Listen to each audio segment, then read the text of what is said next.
복잡하게 할 것 없이 지금 요 사례는 그 리센츠 아파트에 대한 건데 뭐 물건 분석 이런 것들은 뭐 할 필요 없을 정도로 입지도 괜찮고 다 좋아요. 그래서 그건 필요 없고 지분 절반을 갖다가 낙찰을 받는데 5억 7천만 원에 받으셨다 이렇게 되면 실제 이제 그 인수할 금액이 자기 것만 얘기했을 때 6억 5천 정도가 나와서 그거 물어줘야 된다 이거지. 그러면 이제 실제 이 사람이 대항력을 주장했으니까 나가려고 하지는 않는 거예요. 세입자는 계속 살아요. 그럼 나중에 나갈 때 어떻게 뽑아줘야 되느냐.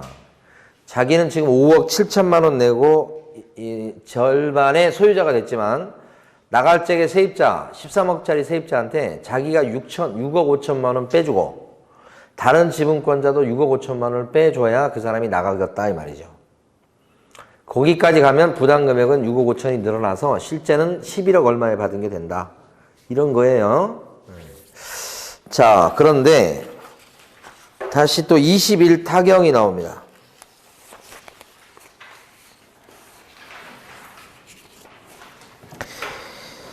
21타경 54,269호 사경. 21타경 54,269호 사건. 이렇게. 같은 겁니다. 근데, 다른 건가?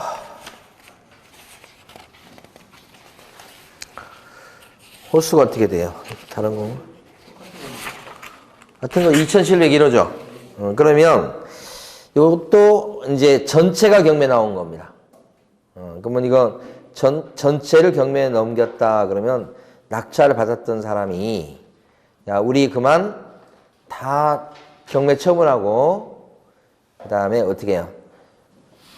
그냥 배당 받고 헤어지자 이런 거거든요. 이게 공유물 분할 경매예요. 그래서 그 밑에 사건 명의도 보면 임의 경매인데 공유물 분할 경매로 나와요.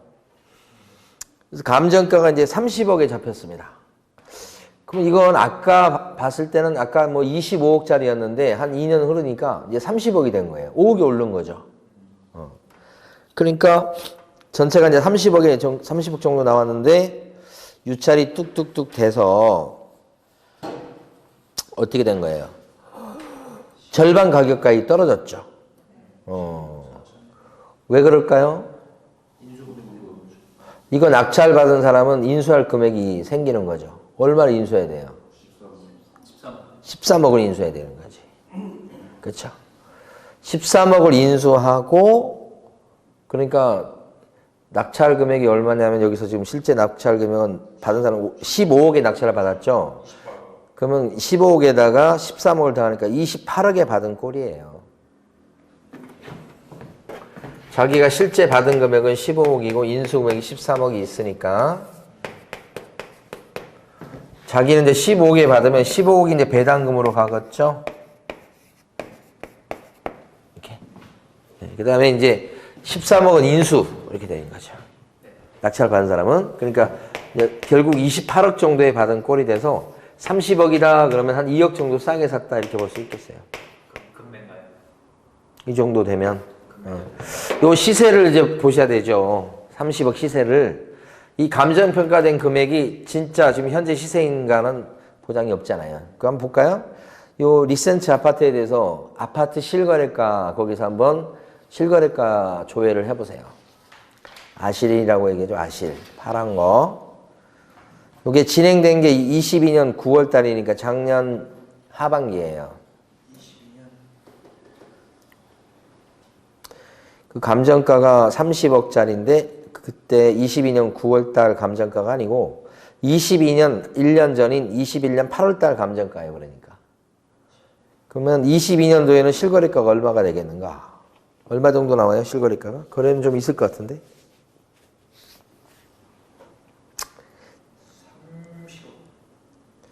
그때 당시 시세가요? 22년도 말이요? 연말이? 하반기가? 36억, 32초가 30억, 21년도 9월 35억 전에 네. 20층. 이건 탑층이에요. 더 좋은데? 물론 이제 위치, 동 위치가 또 다르긴 하지만 16축이 36억. 22년도 하반기가 그렇다는 얘기죠. 네. 그다음에 11월달 22년도 11월달 29억까지 떨어져 버리고. 22년도 하반기? 22년 하반기에 29억짜리. 하반기라는 건 몇 월달 얘기하는 거예요? 22년 11월달. 11월달 정도 되니까 22년 6월달은 36억. 이게 최고가라잖아요. 예. 그러니까 감정평가한 게 21년도 8월달인데 그때 감정평가한 금액이 요게 30억 잡혔었는데 그때 최고가는 30억도 넘었었다. 그런 거고 근데 지금 다시 이제 22년도 하반기 때는 약간 주춤하면서 금액이 30억 정도까지 다시 축소가 됐다. 뭐 이런 취지네요. 보니까 그러면 이제 뭐 30억 정도가 맞다고 보니까 한 2억 정도 싸게 샀다고 볼 수 있는 여지가 있죠. 22년도 하반기. 근데 이제 지금 23년도는 막 가격이 어때요 또? 더 안 좋을 것 같잖아요. 그러면 이제 2억 싸게 샀는데 이제 거의 이제 제자리 왔네 이제. 예, 그럼 좀 시간 지나면 또 어떻게 될까요? 모르죠. 시간 지나면 더 떨어질 가능성도 있고 회복할 여지도 있겠습니다만은 그건 지켜봐야 되겠죠. 예. 자, 요런 상태입니다. 그러면 여기서 이제 요게 배당금이잖아요. 이 배당금 누가 가져가요? 배당금 누가 가져가요? 배당금. 수입죠. 소유자 2명이 가져가죠. 나눠 가지죠. 소유자가 누가 있을까요? 아까 낙찰받았던 낙찰자가 1명 있을 거고 지분 받은 사람? 그렇죠. 아까 5억 7천인가 받은 사람이 있었잖아요. 1명 있을 거고 또 1명은 이제 원래 소유자가 있을 거 아니에요. 절반 지분이니까 원래부터 갖고 있던 원 소유자, 그러니까 원 소유자라고 하는 건 그런데 다른 지분자, 다른 지분권자 하고 절반씩 지분이죠. 절반씩 지분이니까 이게 배당금이 15억이니까 얼마씩 가져가요? 7억 5천. 여기도 얼마 가져가요? 7억 5천. 이거 배당금에서 이거 가져가려고 그러는 거 아닌가? 그래요? 팔아서 나온 돈에서 가져간다는 거니까. 근데 이 배당을 타갈 사람들은 사실은 여기서 쭉 보면 빚이 있을 거 아니에요. 거기 빚이 없을까? 밑에 등기부 봐봐요. 등기부. 등기부 보면 제일 밑에 등기부죠. 21타경 54269인데 제일 밑에가 등기부 아니에요. 그렇죠? 소유권자가 경 씨하고 김창숙 씨 2명이었다고요. 근데 경 씨가 사고 치는 바람에 정병춘 씨 앞으로 아까 19년도에 절반이 넘어간 거죠. 여기 나와 있는 정병춘 씨가 5억 7천에 받으신 거 아니에요. 정병춘 씨가. 그 다음에 밑에 보시게 되면 이제 나병철 씨가 있는데 가등기가 되어 있어요. 근데 이거 가만히 보니까 정병춘 지분 전부 이전 청구권 가등기. 그러니까 정병춘 거 지분 가져가려고 했던 거예요. 오, 골치 아픈 거예요, 이거. 이 가등기가 되어 있기 때문에 이 가등기는 밑에 있는 임의 경매, 그러니까 경매를 치기 전에 이제 나 씨가 해놓은 거잖아요. 그렇죠? 그래서 이제 법률적으로 봤을 때 이 등기부가 복잡해졌어요. 무슨 얘기냐면 여기서 낙찰 받으신 분은 잘 보세요. 낙찰 받으신 분. 근데 그 전에 이것부터 해결해요. 그러면 여기서 정병춘 씨가 5억 7천에 아까 절반 잡았었는데 이거 배당금이 7억 5천 나오죠. 여기 지금 다른 지분권자 이 사람들 7억 5천을 돈을 빼갈 수 있는 권리가 생겼다. 다른 채권이 없잖아요, 지금. 다른 채권이 없는 상태에서는 어떻게 돼요? 이대로 배당이 됩니다. 그러면 여기는 돈을 벌었습니다.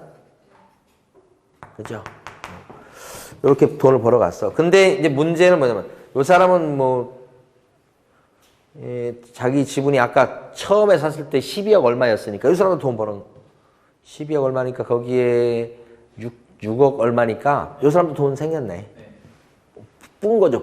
불어난 거죠. 이 사람도 불고, 이 사람은 좀 싸게 받아서 조금 더 불고.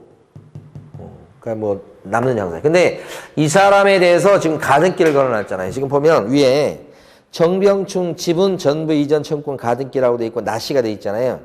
근데 이 사람은 등기를 나씨가 정병춘 씨 지분 절반 등기를 가져가려고 21년 5월 24일 날 가등기를 해둔 거예요.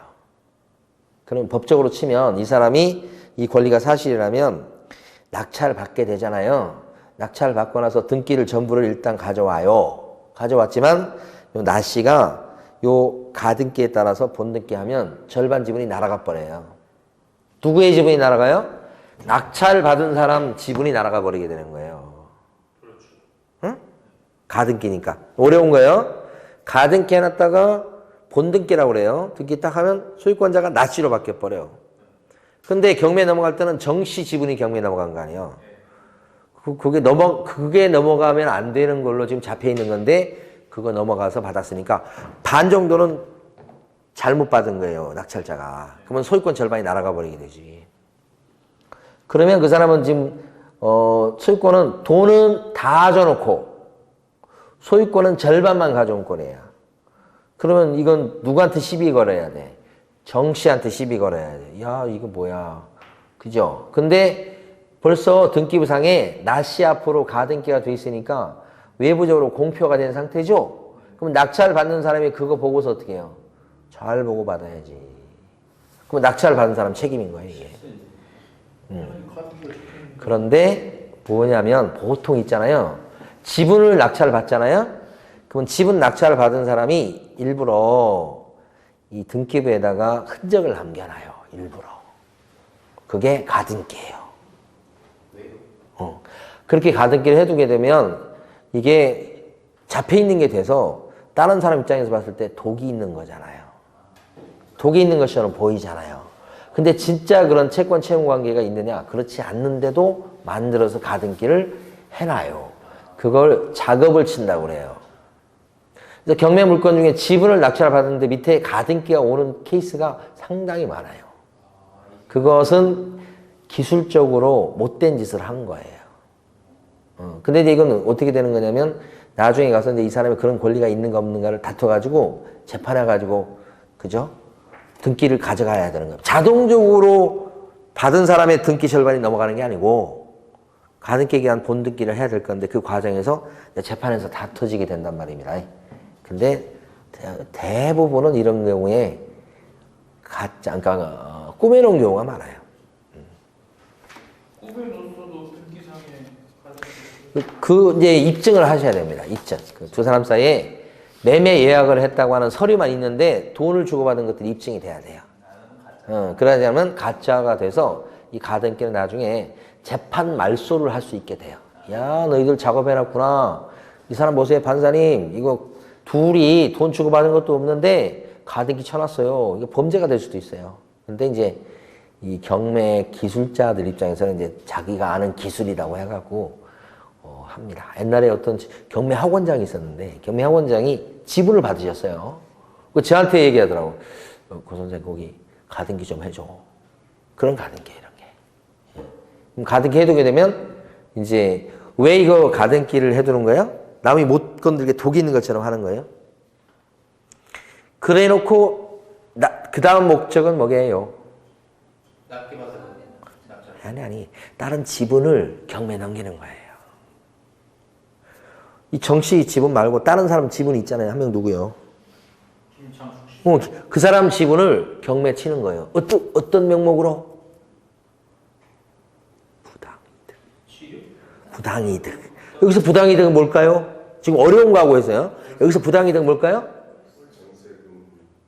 지금 이거 세를 놨기 때문에 전세가 13억이면 13억 중에 절반 정도는 내가 받아 먹어야지. 그렇잖아요. 근데 누가 다 받아 먹고 있어? 김창숙 씨가. 그러니까 그거에 대해서 13억인데 그중에 절반은 저 얼마야? 7억, 7억인가 6억 얼마 될 거 아니에요?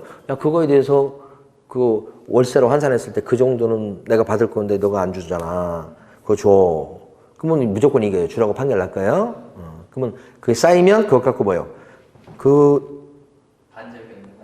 김 씨 지분을 경매에 넣고, 그러니까 다른 지분을 잡아먹으러 가는 거예요. 잡아먹으러 가기 전에 그 작업으로서 가득을 딱 해둔 거예요. 보통 그래요. 그럼 다른 사람 못 들어오잖아요. 함부로. 그럼 자기가 다른 지분을 경매를 치잖아. 그럼 우선 면접권도 있지, 가등기가 걸려있으니까 누가 들어와요? 잘 못 들어오죠. 근데 이건 합의가 안 돼서 그냥 통화서 넘어가는 거예요. 그렇죠. 전체 이제 두 개 중에 작업 중에 다른 집을 잡아먹을 거냐, 아니면 뭐야, 전체를 경매 쳐서 배당받고 나올 거냐, 뭐 이런 거 생각했을 때, 배당받고 나와도 자기는 돈 버는 게 되잖아요. 그래서 이런 것들은 그 인수라고 되어 있긴 하지만 대부분 뭐예요? 자기 목적을 달성한 거잖아요? 돈 벌어서? 그럼 뭐 어떻게 해요? 나중에 이제 뭐 시끄러워지기 전에 보통 자기가 이제 합의해서 말소를 해줘요.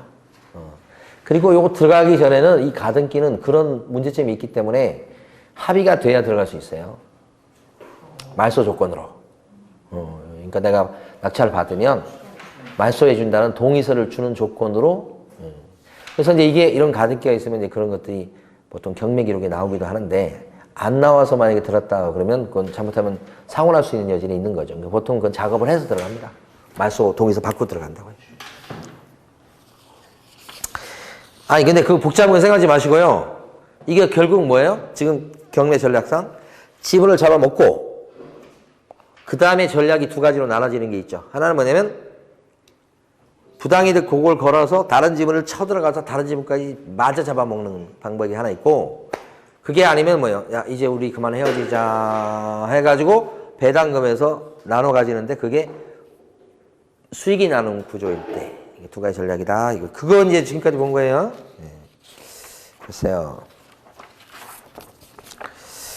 그다음에 이제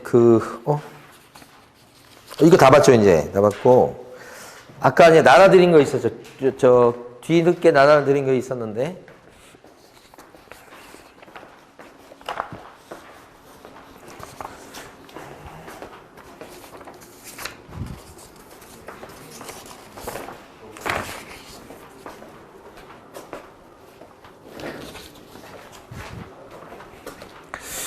그게 나눠드린 게 자, 네 개 남았어. 사례가 4개 남았는데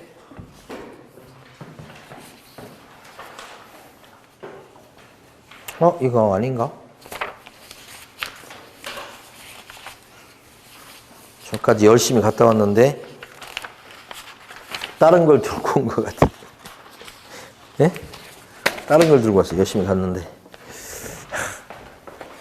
아파트 3개 있는 거 하고 아파트 3개인가 그 있는 거 있잖아요.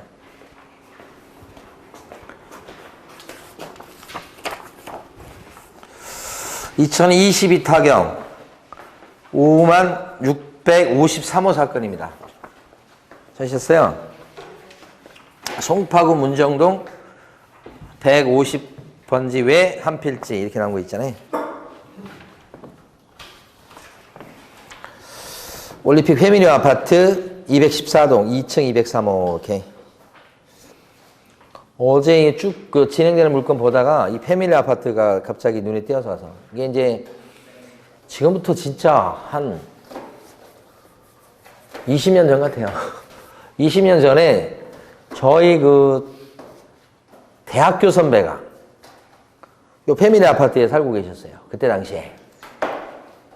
그때 패밀리 아파트 요게 가격이 올랐다가 그때 당시에 조금 주춤해가지고 뭐 5억, 7억 그랬었어요. 32평짜리가 5억, 7억 그랬었던 시절이에요. 20년 전에. 이게 32평이 아니고 몇 평이에요, 지금? 30평보다 큰데? 40? 3평짜리. 근데 저희 선배는 그때 32평 아파트에 살고 있었는데, 그때 당시에도 패밀리 아파트가 88년도에 지어진 거잖아요. 그렇죠? 88 올림픽 때. 예. 그럼 오래됐죠, 지금? 88년도니까 지금으로 치면 20년에다가 40년, 30년, 그 40년 가까이 갑니다. 30 몇 년이죠. 그러니까 1세대로 보면 그때 70년대 아파트 지어진 주공 아파트, 그게 이제 거의 첫 세대고, 그 다음에 이제 88년도 지어진 요런 것들이 이제 그 다음 세대를 잇는 것 같아요. 그래서 이제 재건축에 대한 그런 것도 있을 거예요, 좀 아마. 자, 물건의 종별은 아파트고요. 그 다음에 면적은 좀 큽니다. 48평 아파트. 전용 면적은 35.5평. 감정가는 얼마냐면 24억 4천만 원이고요. 감정가가 24억 4천 원 이렇게. 이제 송파구 쪽 요쪽 가락시장 요쪽은 조금 예를 들어서 강남 상구를 딱 보면 강남 상구가 어디예요? 서초? 강남? 송파. 송파까지 껴줘. 옛날에 송파가 강동구였어요, 원래 전부가. 송파가 분리됐죠. 그래서 거기에서 이제 잠실 위주로 한 고기가 주요한 섹터예요. 잠실 쪽이고, 아까 봤던 리센트 아파트 있는 데가. 거기가 이제 다리 건너가면 요쪽 그 대치동 요쪽 그 강남 쪽하고 연계가 돼 있어서 거기는 좀 연계가 돼 있는 데에서 조금 쳐주는 거예요. 근데 그 가락시장 쪽은 좀 빠져 있거든요. 밑으로 내려오거든요. 예. 근데 요 패밀리 아파트 같은 경우도 보면 그 내에서 입지는 조금 빠져 있는 입지이긴 한데 거기 지도 보시면 가락시장역에서 바로 이제 인접해 있어요.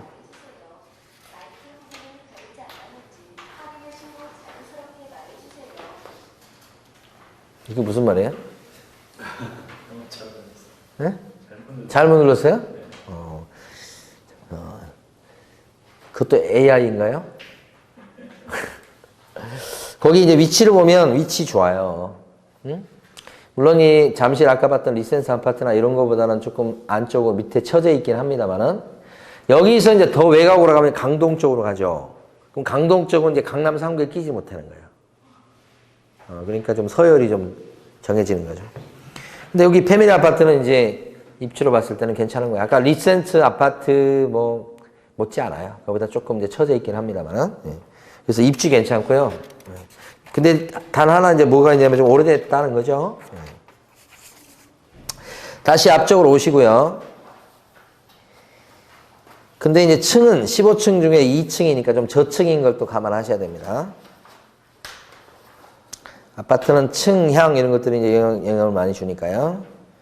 그 다음에 이제 앞쪽에 오시면 첫 페이지 온 거예요. 그래서 감정가가 이제 6억 1천. 이게 오래됐기 때문에 땅 지분의 땅에 대한 가치 평가 부분이 더 세요. 18억 원 이렇게 돼 있어요. 워낙 이제 그 단지도 크고 규모가 몇 세대냐면 뒤에 한 페이지 넘겨보세요. 몇 세대인지.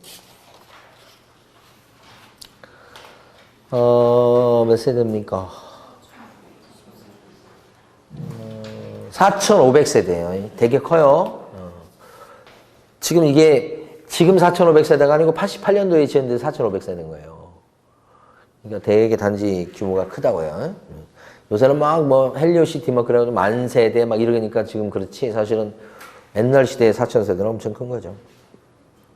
그러니까 세대수 큰 것도 좋고 입지도 좋고 뭐 학군도 뭐 강남만큼은 안 되지만 그래도 뭐 괜찮은 편이고 그래서 입지 괜찮아. 이게 입지가 이게 바뀐다는 건 쉬운 일이 아닙니다. 변함이 없어요. 그러니까 그냥 괜히 강남 하는 게 아니고. 그 다음에 이제 밑에 가면 임차인이 있는가? 임차인 보니까 밑에 가면 없다고 돼 있죠. 전입세대 열람 내역서 및 주민등록표 등본상 이태우 채무자 겸 소유자 세대가 등재되어 있으며 주인 세대가 있다고요. 현장 방문 조사해 보니까 만난 한영남 씨에 따르면 배우자래요. 본인들만 살고 있다고 얘기했으니까 임차인 없는 거예요. 그러니까 임차인 없으니까 깨끗하고 등기부 보세요. 별일 있겠어요. 등기부도. 상속 받으신 거예요. 그죠? 협의 분할에 의한 상속 이렇게. 이제 부동산 사무실에 가만히 이렇게 앉아 있다 보면 뭘 많이 느끼냐면 부모의 뭐 신분이라면 좀 그런데 부모의 특히 구체로 재산에 따라서 자식의 재산이 거의 뭐 결정되는 것들이 많이 있다는 걸 굉장히 많이 느껴요. 있다 보면. 왜냐면 자식들이 막 이렇게 했는데 자식들한테 부모들이 해준 얘기를 되게 많이 해요. 부동산에 와가지고. 그럼 자식이 돈을 벌어가지고 자식이 뭘 했다는 게 아니고 부모가 결혼하는데 자식 집 사줬다는 얘기가 줄을 이뤄요.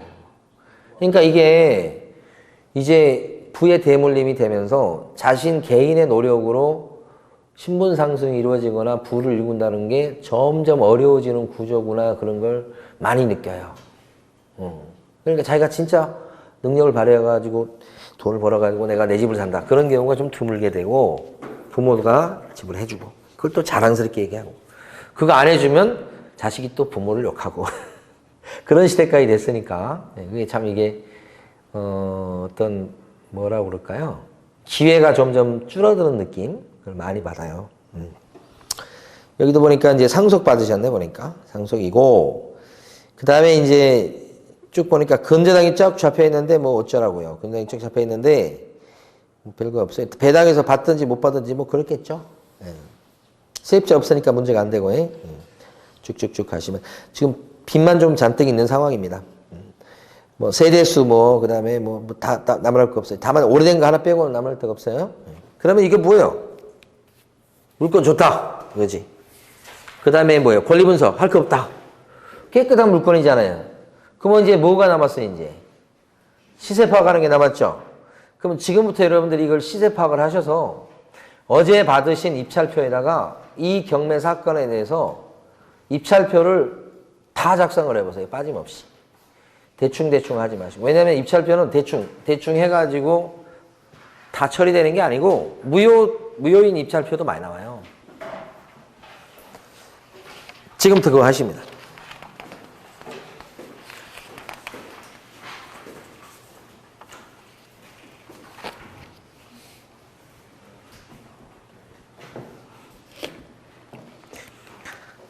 입찰표 자체를 작성해서 제가 걷겠습니다, 지금.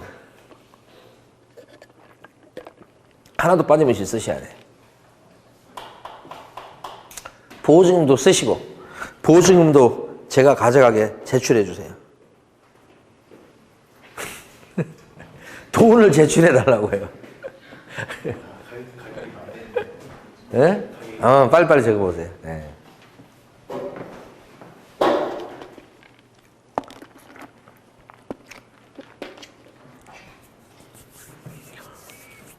제가 좀 이따 거두러 갈 거예요.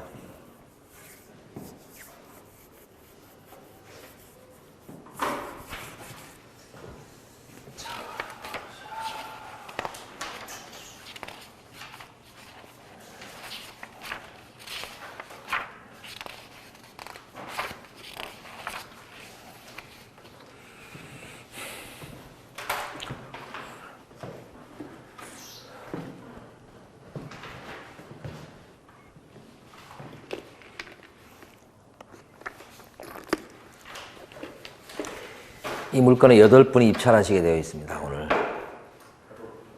최고가 매수 신고인이 결정이 됩니다.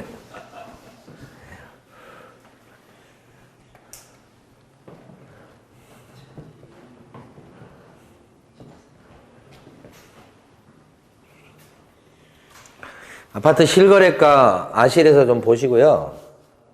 더 나간다면 네이버도 좀 참고하시고 이렇게 하시면 돼요. 이게 지금 최저가가 24억 4천만 원인데 이따 매수신청 보증금은 2억 4,400만 원이 최저선이죠. 2억 4,400만 원을 이렇게 써야 됩니다. 오른쪽에 이제 왼쪽에 입찰 가격은 이제 그 이상 써야 되는 게 맞는 거예요. 그러니까 쓰신 분 중에 25억 4,090만 원 쓰신 분. 그 다음에 장운정님이 어떤 분이신가? 네.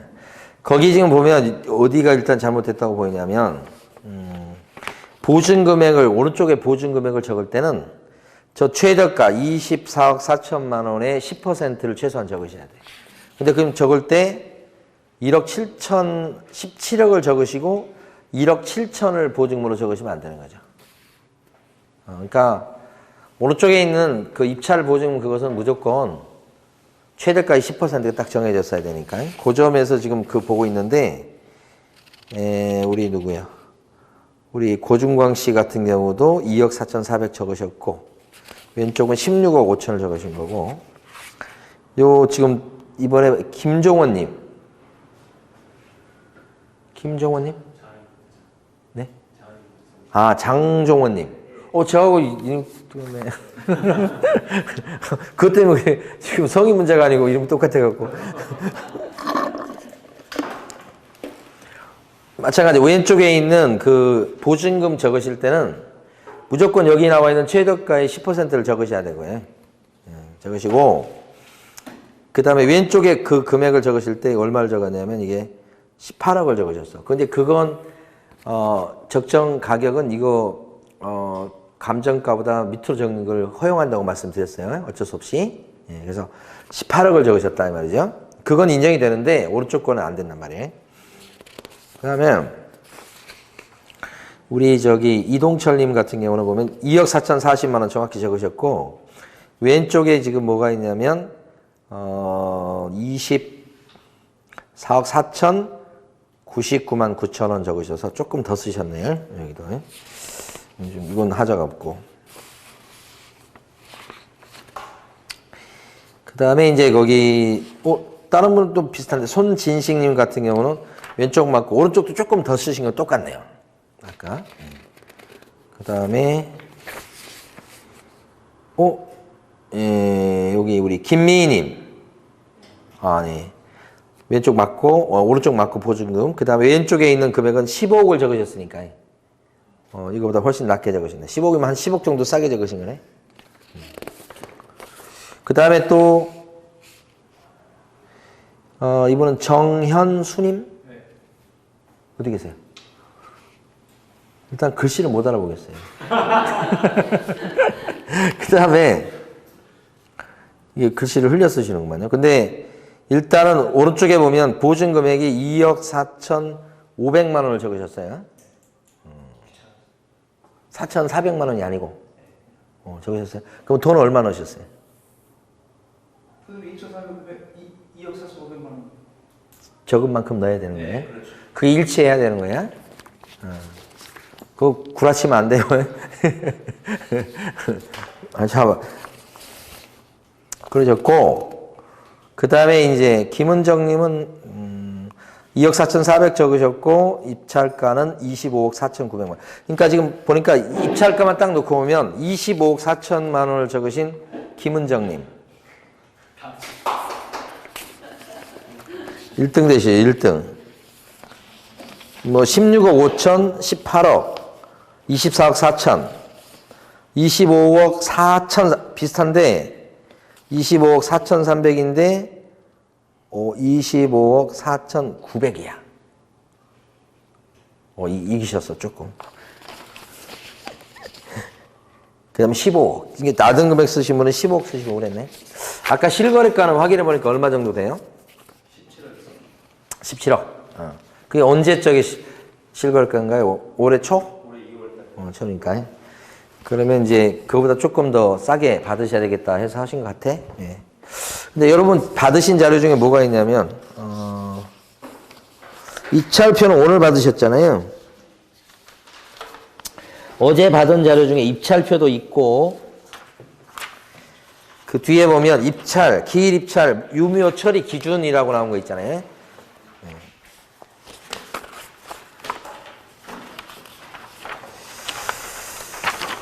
그 중에서 몇 가지를 한번 좀 보도록 합니다.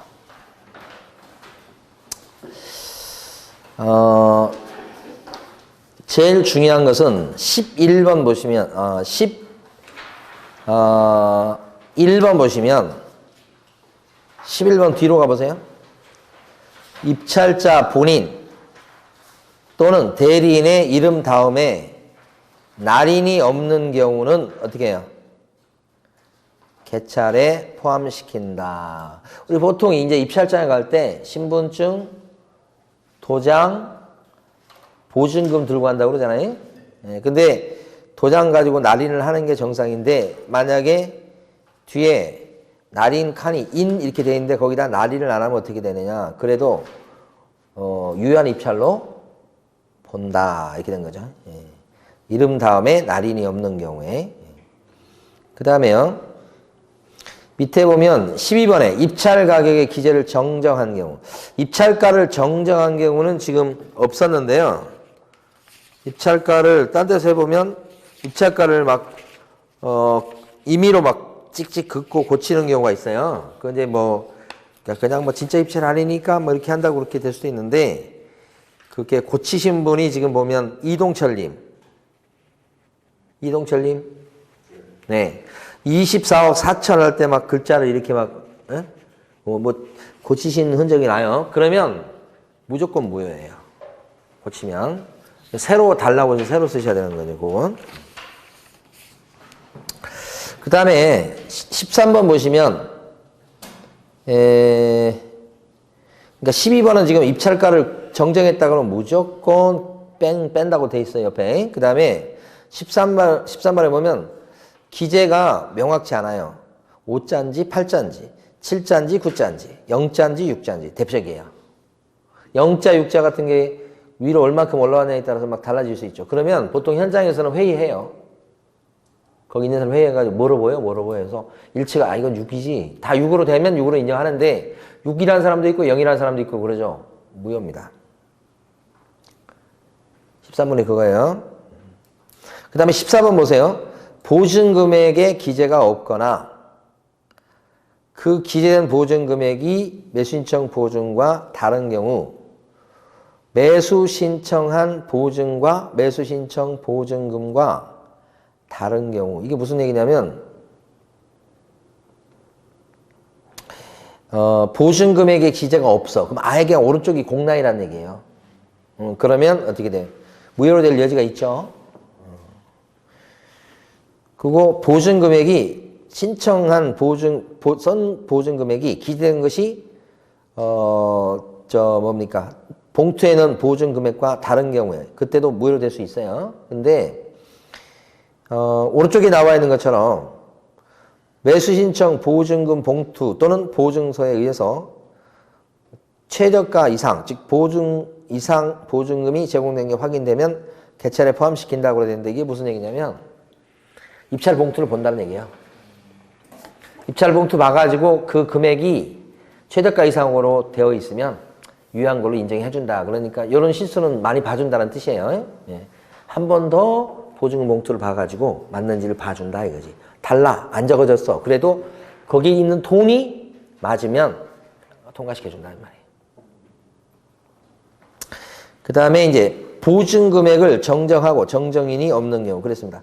아까 왼쪽 칸이 입찰가고 왼쪽 칸이 입찰가고 여기서 보면 이쪽이 보증금 적는 칸이에요. 그 보증금 적는 칸을 갖다가 적다가 아까 2억 4천 4천 얼마인데 이거 적어야 되는데 이걸 갖다 찍찍 긋고 이걸 뭐 이렇게 바꿨어요. 이렇게. 그럼 이거 입찰이 유효해요? 아니면 무효가 돼요? 이쪽은 고치면 무조건 무효라고 그랬잖아요. 여기는 손대면 안 돼요. 여기는요. 이렇게 고치면 여기다가 정정인을 찍어서 두 장을 찍어서 고쳤다는 걸 확인을 하면 괜찮다고 그래요. 보세요. 거기 보면 보증금액을 정정하고 정정인이 없다 그렇게 되면 그건 입찰이 무효로 될 수가 있어요. 근데 역시 마찬가지. 여기 이렇게 고쳤는데 실제 보증금 봉투가 뭔지 아시죠? 보증금 봉투가 하얀 봉투예요.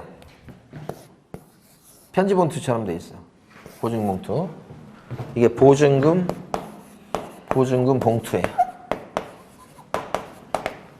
그러니까 이거 이렇게 정정이를 안 찍고 고쳐놔 버렸어. 그래도 오른쪽에 나와 있는 것처럼 보증 제공이 확인되는 경우에는 유효로 본다 이겁니다. 그러니까 이 봉투에 있는 돈 가지고 확인한다 이 말이죠. 유효로 될 수 있다. 그 다음에 이제 앞쪽 페이지로 가보세요. 앞쪽으로 가시면 앞쪽 페이지에서 꼭 알아두실 것은 뭐냐 그러면 1번 이제 나온 김에 해봐요. 입찰기를 적지 아니한 경우 여러분 보시면 오늘 제출하신 분 중에 제일 위에 입찰기를 23년 3월 20일인데 3월 19일 적으신 분도 계시고 다 19일인데 20일 적으신 분이 계시네. 날짜를 잘 모르고 계시네. 3월 20일 적으신 분이 한 분 더 계셔. 이동철님. 오늘 3월 20일이 19일이에요. 19일이잖아요. 3월 20일 적으신 분이 한 분 더 계셔. 손진식님. 세 분이나 계셔. 날짜를 읽고 사시구나. 이렇게 날짜를 잘못 적었다. 그러면 입찰이 어떻게 돼요? 무효가 돼요? 별 상관없어요. 그러니까 이건 이 입찰표 말고 다른 보증금 봉투라든지 아니면 뭐예요? 그 큰 누런 봉투 있잖아요. 그런 봉투에 뭐 사건 번호인데 이거 봐가지고 그날 진행된 물건이라고 되는 것이 확인이 되면 입찰기를 안 적어도 괜찮다 이런 뜻이에요. 두 번째 2번 사건 번호 안 적으면 어떻게 될까요? 중요한데. 그럼 사건 번호는 위에 2022 타경 5653호 이거 안 적었단 말이에요. 근데 누런 봉투에 막 적어놨어. 사건 번호를. 그 다음에 요 보증 봉투에 또 적어놨어. 이렇게. 그러면 그걸로 여기는 안 적혀 있지만 딴 데 그렇게 막 적혀 있으면 오케이 해준단 말이에요. 아무래도 안 적어놨어. 그러면 뭐 소용없죠. 그 다음에 3번에 보면 요것은 좀 조심하셔야 됩니다. 매각 물건이 여러 개일 때 물건 번호를 안 적은 거.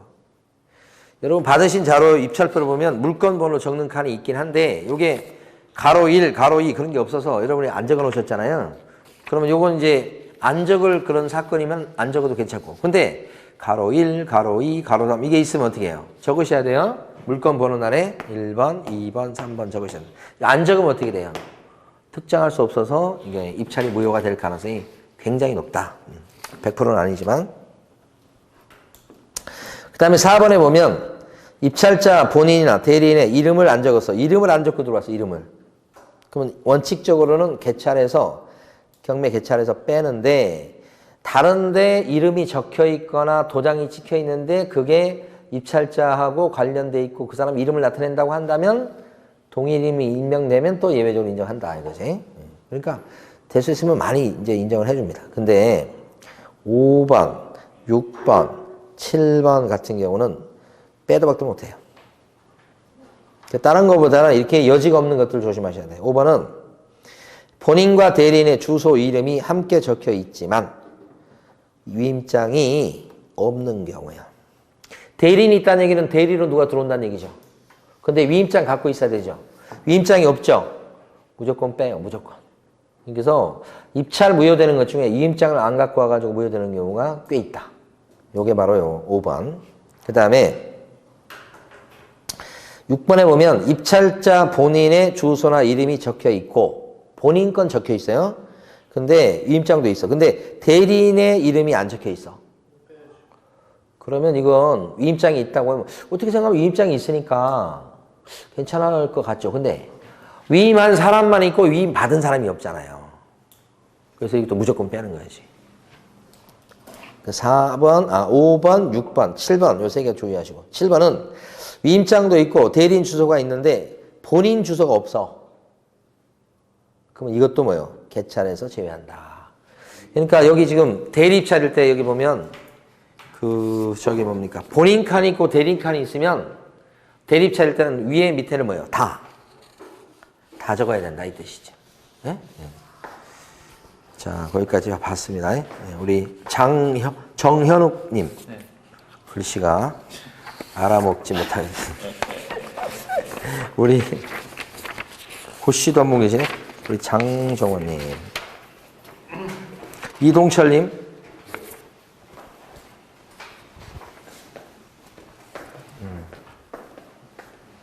뒤에 막 사인하고 막 이런 거 도장 안 찍고 사인했잖아요. 그럼 어떻게 돼요? 이거 다른 걸로 봤을 때 도장이 안 찍혀 있어도 그 사람이 들어온 게 입증되면 그대로 인정해줘요? 맞아요? 아니요. 김미희님. 여기는 장원정님? 고씨가 드문데. 네. 네. 광자 돌림이세요? 예. 저희 할아버지 뻘이. 자, 쉬겠습니다.